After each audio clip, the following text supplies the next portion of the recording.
안녕하세요. 원성도 TV를 찾아주셔서 감사합니다. 오늘은 한민족의 희망 쉬운 두 번째 한민족의 오늘과 내일입니다. 나는 앞에서 단군조선부터 지금까지의 우리나라의 어제와 오늘을 이야기했죠. 그것은 하나님이 우리나라를 특별히 사랑하시어 세계를 동원하면서까지 대한민국을 만들어 주시고 또 한국인들의 신앙을 기반으로 하여 나라의 국격이 선진국에 진입하는 기적을 이루었다는 말이었어요. 이 모든 것이 하나님의 축복이었는데 이것을 멀리하고 우리 인간들의 뜻대로 하다가 지금은 혼란된 상황에 와 있다는 말이었어요. 그 혼란된 상황은 뭐 대통령, 뭐 이재명, 윤석열, 전광훈 등과 같은 특별한 위치에 있는 그런 개인들이나 또한 입법, 사법, 행정 등의 국가기관이나 또 노동조합, 뭐 교사연맹, 무슨 각종 사회단체 등이 자신들이 그 세워놓은 정관이나 규정과는 상관없이 행동하고 말하는 것에서 그 현상을 볼 수 있어요. 이런 일들은 좌우 진영에 매몰되지 않는 일반 국민들에게는 한낱 어린 아이들의 불장난과 같거나 더 나아가면 동네에 패거리 불량배들을 에, 들여와서 주민들을 그 겁박하는 것 같은 그런 혼란스러운 참 무서운 그런 세상이 되었다는 것입니다. 그런데 이는 비단 우리나라만의 문제는 아닌 것 같습니다. 어떤 면에서든지 세계적인 큰 관심을 받고 있는 개인들이나 또 국가들, 즉 미국, 중국, 러시아를 위시한 소위 강대국들, 또 전 세계의 국가들을 관리하는 UN, 뭐 IOC, WHO 이런 각 국제 기구들이나 또 각 지역별로 묶여 있는 지역 연맹체들 역시 그들이 그 정리한 설립 목적과는 관계없는 그런 목적에 선한 목적에 반하는 그런 언행을 많이 하는 것을 일반인들이 느낄 수 있다는 얘기입니다. 또 수시로 들려오는 쓰나미, 뭐 태풍, 뭐 홍수, 지진, 또 역병, 뭐 코로나19, 뭐 기후 재앙 등을 보면서 세상이 뒤집혀 혼란스러운 것을 증명하고 있다고 이렇게 생각이 되는 것입니다. 이런 모든 이야기들은 우리가 육적으로 보고 느낄 수 있는 세상적 이야기 같아요. 그렇다고 세상의 이치 안에서만 이렇게 굴러갈 수는 없는 것 같아요. 만약 그랬다면 세상은 벌써 망하고 말았을 거예요. 그렇지 않고 세상이 지금까지 있음은 세상을 움직이는 또 다른 세상적이지 않은 질서가 있기 때문이라는 것입니다. 그 질서가 무엇일까요? 예수를 안 믿는 사람들의 생각에는 뭐 질서는 무슨 질서 다 우연히 그렇게 되는 거지. 세상이 다 그런 거지. 아니면 어떤 사람들은 알 수 없는 어떤 힘이 이 세상을 이끌어가고 있는 거 아니야? 이런 추상적인 그런 짐작을 할 수도 있겠죠. 그러나 예수를 믿는 사람들은 그것을 하나님의 뜻, 즉 세계를 창조하고 경영을 이루어 가시는 하나님의 섭리라고 말을 하죠. 그래서 세상의 원리의 근본은 환란이요 파멸이고 하나님의 원리의 근본은 구원이고 영광이라고 우리들은 말하고 있어요. 그런데 이 두 관점의 차이를 세상에서는 쉽게 알아채기가 쉽지 않습니다. 이것은 사탄은 이 세상적 차이를 영적 차이로 만들어서 세상에 뒤섞어 놓았기 때문이에요. 그래서 이 두 세력이 서로 질 수 없는 불신의 적대적 관계를 만들었고 세상 끝날까지 갈등의 시대가 만들어졌다는 것입니다. 그런데 이것을 잘 들여다보면은 한쪽은 그렇다고 하더라도 한쪽에서는 하나님을 믿는 그 믿음으로 이것을 대적해야 되는데 명목상으로는 그렇다고 하는데 가만히 안을 들여다보면 그렇지도 않은 것 같아요. 다시 말하면 두 세력 모두 하나님 중심에서 멀어져서 저 밖에서 싸우고 있다는 것입니다.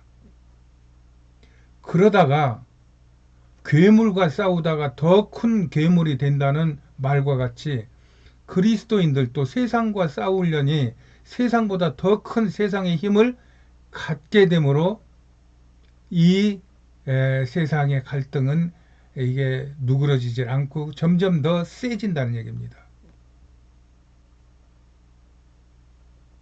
그러면서 두 세력은 서로 물러날 수 없는 전쟁의 막바지에 이르다 보니 세상이 뒤집혀 버린 것 같다는 얘기예요. 그래서 이것은 세상적인 현상이지만 그 안에서 다투고 있는 원초적인 실제는 하나님의 능력과 세상의 공중 권세가 맞서는 것인데, 이 하나님의 능력을 받은 우리 그리스도인들이 이 하나님을 버리고 우리의 인간적인 능력을 너무 많이 가미시켜서 결국 세상은 이렇게 둘 다 아주 사생결단을 내듯이 이렇게 치고받고 있을 뿐만 아니라 지금은 우리 그리스도인들의 세력이 많이 밀리고 있는 그런 형편이라고 저는 보고 있습니다. 그러면 이 세상적 기준은 무엇인가요? 적자 생존, 약육 강식 아니겠습니까? 예수 믿음 안에서의 삶의 기준은 무엇이죠? 낮아짐과 비움, 즉 나눔의 그 원칙이 세상에서 예수 믿는 사람들의 삶의 원칙입니다.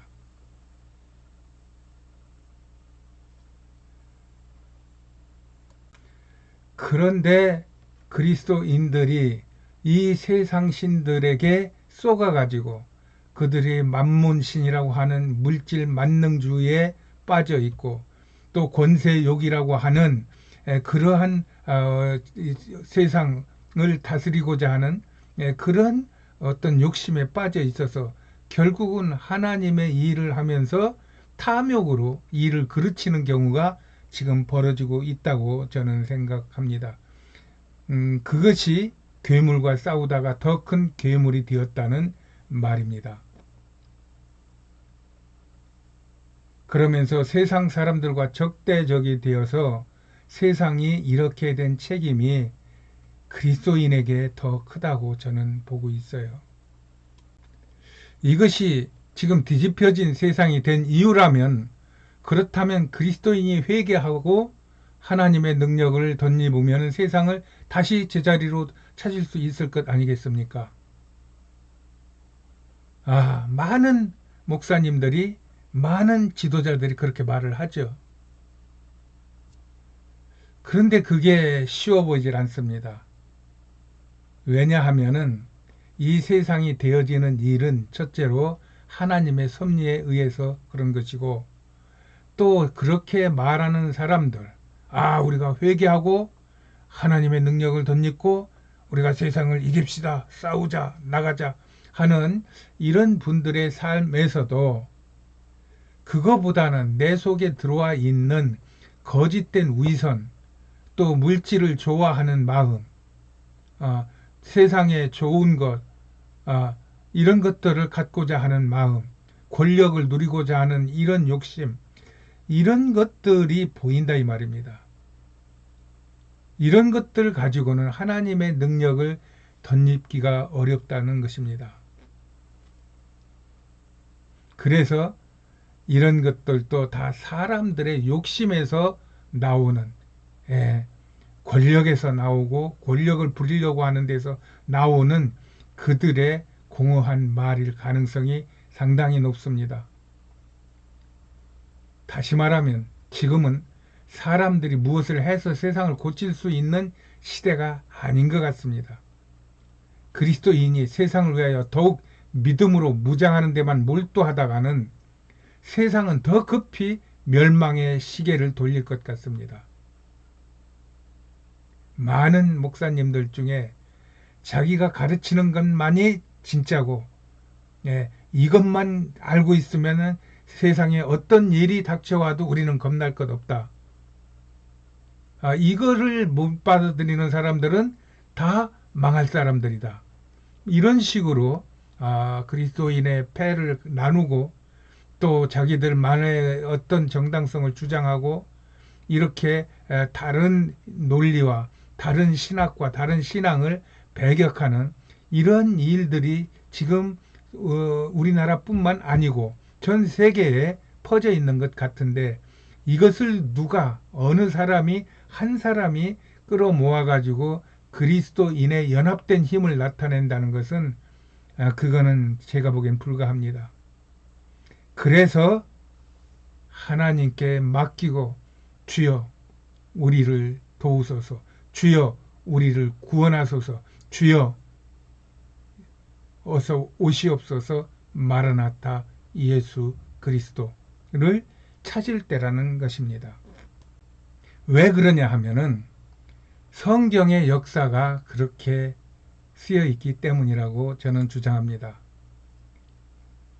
나라든지 국가든지 세계가 구원을 받는 그 폼이 같다는 말입니다.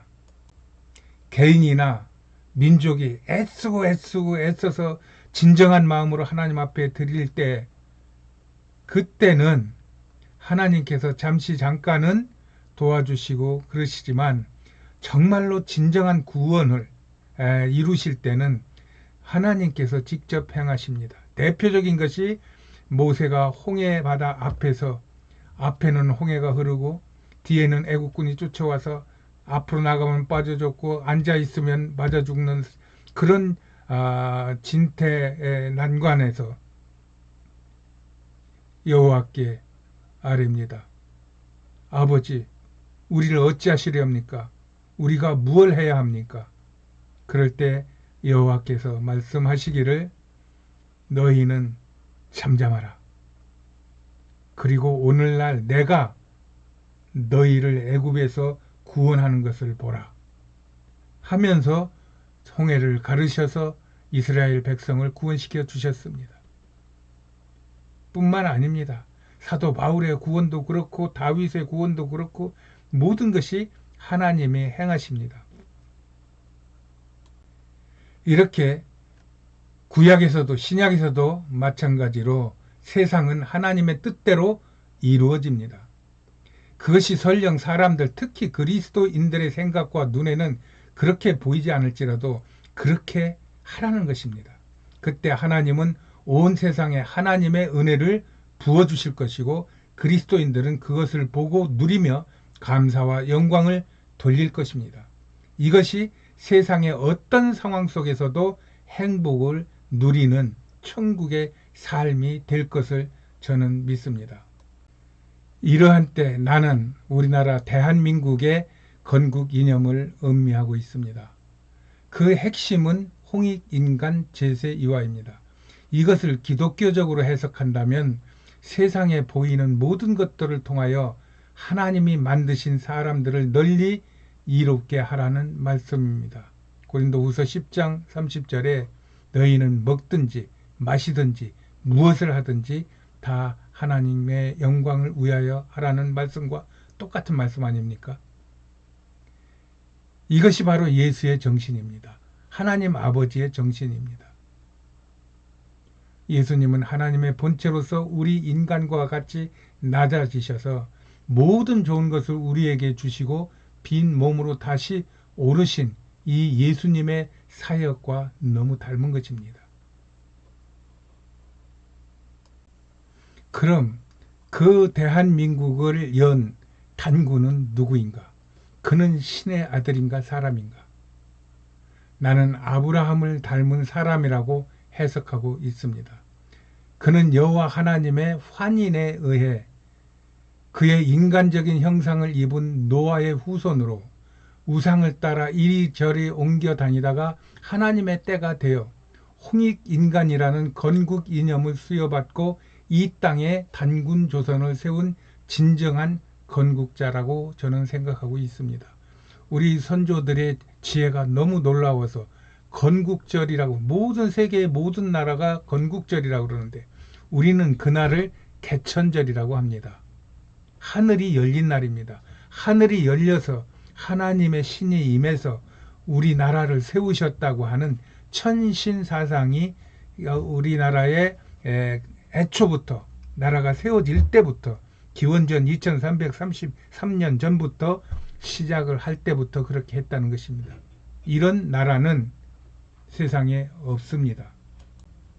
그래서 아브라함의 후손들은 천성적으로 삼위일체 하나님을 섬기는 민족인 것입니다. 그리고 우리 국민 사이에서도 이것이 공유되고 있는 천신 사상과 맞물린다는 것입니다. 그러나 우리 국민 사이에 이것을 인정하지 않는 무리들이 섞여 삶으로 이 나라가 천하에 없는 부흥을 이루면서도 앞으로 나아가지 못하고 해일 조선이라 떠들며 혼란을 겪고 있다고 생각하는 것입니다. 구약의 이스라엘이 11조와 각종 제물로 이스라엘의 제사장들이 풍요로울 때는 이스라엘이 부강했어요. 그러나 제사장들이 먹을 것이 없어 밭에 곡식 주우며 주울 때 이 이스라엘 백성들은 판벽한 좋은 집에서 거하는 것이, 그것이 하나님의 마음을 아프게 했고 하나님으로부터 책망을 받은 큰 이유가 되었던 것입니다. 하나님은 비록 눈에 보이는 것은 다 뒤집힌 것 같아도 내 안에 예수를 모시고 그를 주인 삼고 사는 개인과 백성들과 함께 하십니다. 하나님은 그들을 통하여 하나님의 영광스러운 일을 이루신다는 것이 나의 믿음이요 국가 비전입니다. 이로 인하여 대한민국은 세상을 이끌고 갈 초인류 지도 국가가 될 것이라고 저는 믿는 바입니다. 지금은 대통령 선거가 있는 국가 대사가 있는 시기입니다. 나는 이번에 이들 외에도 이 하나님의 원리에 맞는 영혼이 맑은 또 다른 후보자가 대통령이 될 수 있도록 기도하고 있습니다. 하나님의 사명 속에서 소명을 갖고 살아가는 우리 대한민국인 모두에게 하나님의 가호가 있기를 축복합니다. 하나님께 영광. 오늘은 여기까지입니다. 안녕히 계세요.